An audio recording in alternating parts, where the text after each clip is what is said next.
Well, I hate to keep making videos about the same thing over and over, but because of the poor state of education in our country, I have to keep correcting people.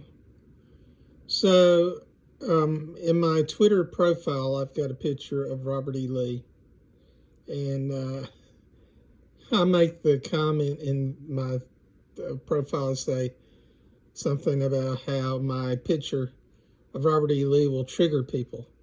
And boy, does it. It triggers people like you wouldn't believe. And usually these low information people, they always have two insults. Well, three. Robert E. Lee fought for slavery, which was a lie. Robert E. Lee was a traitor, which is a lie. Robert E. Lee was a racist.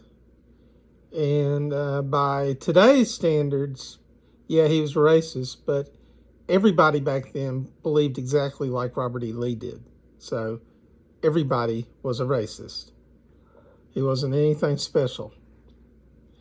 If anything, he was less of a racist than most people back then. So today, this low information person called Robert E. Lee a traitor, and I think he might have also said he was a racist. I'm not sure, but here's the thing. Let me explain why the southern states were not treasonous. So let's go back to the Revolutionary War. In the Revolutionary War, the British Crown owned the American colonies. They were the property of the British Crown. They were not sovereign. They were under the rule of the British Crown. So when our founding fathers rebelled and fought for independence against the British, you could say that was an act of treason because that is who owned the colonies. Now, when it came to the states after the Revolutionary War, every state, every colony was considered sovereign. They did not, the state of Georgia did not answer to the state of New York. And the problem with that is, if you have a bunch of individual, you don't want a bunch of small little nations, especially when you're dealing with Europe. So the original states formed a confederacy. Believe it or not, the first form of government we had was a confederacy. Well, it didn't work out too well. So the confederacy only lasted, a few years. I hate to say how many years, but it was very few. And then they formed the United States government because the confederacy did not work. Now, when they formed the United States, there was a understanding that these states could pull out of the Union if they didn't like it. One state, at least one state, and I forget which state it was, maybe Virginia, maybe Maryland, had in their state constitution that they could secede whenever they wanted. Now, when these states in the United States were threatening to secede all the time, when the Louisiana Purchase came about, northern states were threatening to secede because of the Louisiana Purchase. When Texas was going to come in, let me get my screen going again. When Texas came into the Union, New York threatened to secede. And the reason they were threatening to secede is because there was a careful balance of power between the free states and the slave states. And when California came into the Union, they were supposed to have one free senator and one slave senator. So they were really picky on this balance of power thing. And there's a lot to that I'm just not going to go into now, but that's what you need to understand. And so because the northern states sometimes thought that they were going to lose power or lose equity with the South, they were threatening to secede all the time. So it was understood that the states had the ability to secede. And that is why I'm showing you this book, The Real Lincoln. It is an excellent book.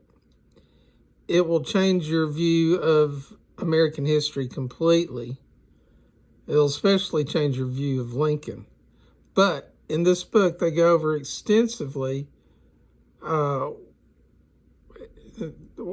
states threatening to secede and why they thought they had the ability to secede. So he lays it out very clearly. So when the southern states finally did secede, in South Carolina, they almost seceded over taxes before they seceded for the Civil War. But these states were threatening to secede all the time, and it was just understood that that is something they could do. So each of these states were considered sovereign entities that were joined together through the Constitution. And so when the South seceded, Lincoln said they didn't have the right. Lincoln, and this is what's very important to understand, and the Real Lincoln book explains this. Lincoln would be, even though he's the first Republican president, he would definitely be a Democrat today because he was for a large centralized government. He did not like the idea of individual states with power. So anyway, the states were sovereign. They were not, the British Crown owned the American colonies. No one owned the state of Alabama, the state of Georgia, the state of New York, the state of Virginia. They were not owned by anyone. They were sovereign. And so when they made a decision, they had the authority to do so. So let's stop with this nonsense of calling the southern states traitors or treasonous, because it implies that, they were leaving the northern states. So you would have to believe that the northern states owned the southern states, because that's who they were leaving. They were leaving the northern states. And no, the northern states did not own the southern states. So, like I said in my last short video, probably the most important thing you can do if you want to educate yourself about American history or educate your children is to study the Civil War, because the Civil War drastically changed this nation, and with nothing to do with slavery. If there was no slavery at all, if slavery had ended before the Civil War, or what happened during the Civil War was just it changed America. And like I'm trying to say, it's not really the end of slavery. Slavery would have probably ended 30 or 40 years after the Civil War, if the Civil War had never happened. So anyway, that's it. I'll probably have to keep making these videos because there's just so many damn stupid people out there.